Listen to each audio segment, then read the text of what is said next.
আসসালামু আলাইকুম দর্শক, মমতা কুকিং হাউস থেকে আপনাদেরকে স্বাগতম। আজকে আমি করব আলু দিয়ে ব্রয়লার চিকেন কারি। আমি আজকে যেই প্রসেসে রান্না করব, এই প্রসেস ফলো করে আপনারাও রান্না করতে পারেন।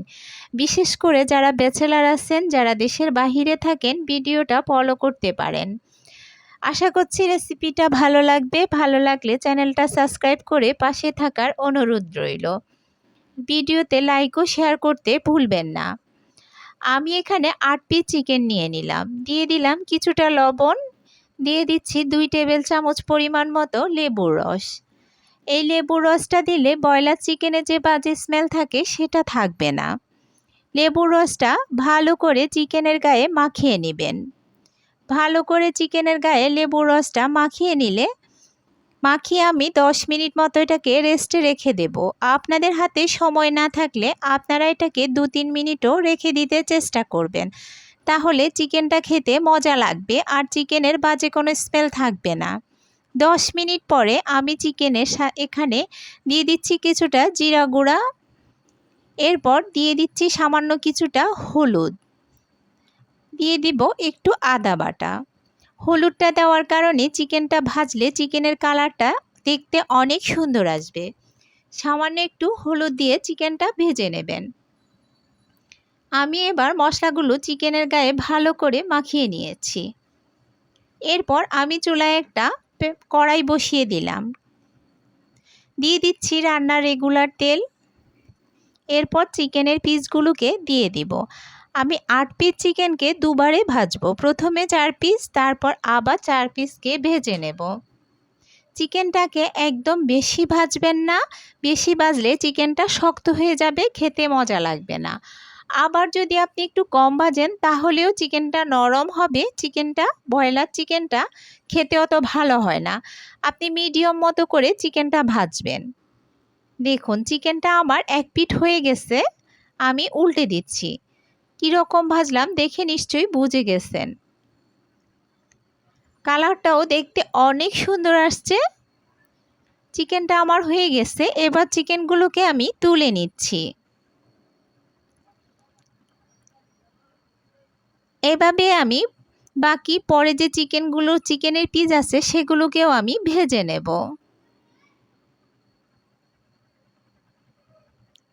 বাকি চিকেনগুলো আমার ভাজা হয়ে গেছে, আমি চিকেনগুলোকে তুলে নিচ্ছি। দেখুন চিকেনের কালারটা দেখতে কতটা সুন্দর আসছে। আমি যেহেতু আলু দিয়ে করব সেজন্য আমি এখানে 2টা আলু কেটে নিয়ে নিলাম। আমি এখানে মাঝারি মতো 2টা আলু কাটলাম। এখানে আমি 2টা তেজপাতা, 2 টুকরো দারচিনি, 4-5টা এলাচ ও 4-5টা লবঙ্গ দিয়ে দিলাম। আমি যে পাত্রে চিকেনটা ভাজলাম সে পাত্রে রান্না করব। আর একদম অল্প তেল মশলায় রান্না করলাম। দেখুন আমরা স্বাভাবিক যেভাবে রান্না করি সেভাবেই, কিন্তু খেতে অনেক মজাদার। শুধু কিছুটা প্রসেসে ফলো করলেই খেতে অনেক মজাদার হয়। আপনি চিকেনটা একটু ভেজে নেবেন আর চিকেনের গায়ে একটু লেবুর রস দিবেন, তাহলেই চিকেনটা খেতে কিন্তু অনেক মজাদার হয়। আর মশলাটাকে ভালো মতো করে কষাতে হবে। আমি শুকনো মশলাগুলো দেখিয়ে দিচ্ছি। এখানে জিরা আর ধনিয়া, লাল মরিচের গুঁড়ো ও হলুদ গুঁড়ো। আমি আদা রসুনের পেস্টটাও দিয়ে দিলাম, সেটাকেও কাঁচা গন্ধ না যাওয়া পর্যন্ত ভেজে নিলাম। দিয়ে দিলাম স্বাদ মতো লবণ। কাঁচা গন্ধটা চলে গেলে আমি শুকনো মশলাগুলো দিয়ে দিচ্ছি। এবার মশলাগুলোকে আমি ভালো করে তেলের সাথে মিশিয়ে নিচ্ছি।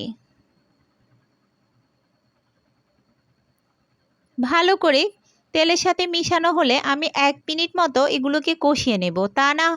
তারপর পানি দিয়ে দিব। পানি না দিয়ে দিলে তখন মশলাটা পুড়ে যাবে। পানি ভালো করে দেওয়ার পরে আপনি নেড়েচেড়ে ভালো করে মশলাটাকে পানির সাথে মিশিয়ে নেবেন। ভালো করে মেশানো হয়ে গেলে আমি এটাকে কিছুক্ষণ ভালো করে কষিয়ে নেব।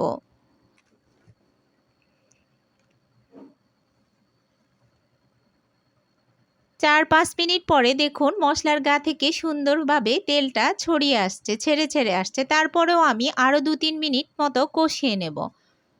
মশলাটা আমার ভালো করে কষানো হয়ে গেছে। আমি চিকেনটাকে আগেই ভেজে রেখেছি, সেজন্য আলুটা প্রথমে দিয়ে দিলাম।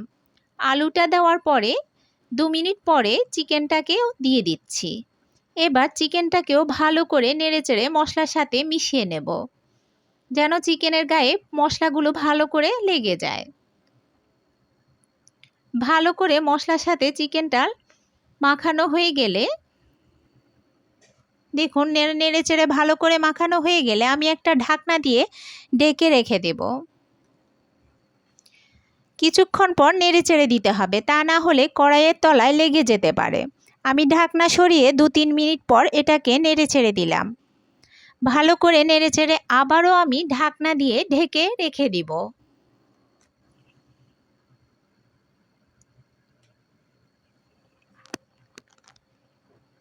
আবারও এর মাঝখানেও আমি চিকেনটাকে 2 বার নেড়ে দিয়েছি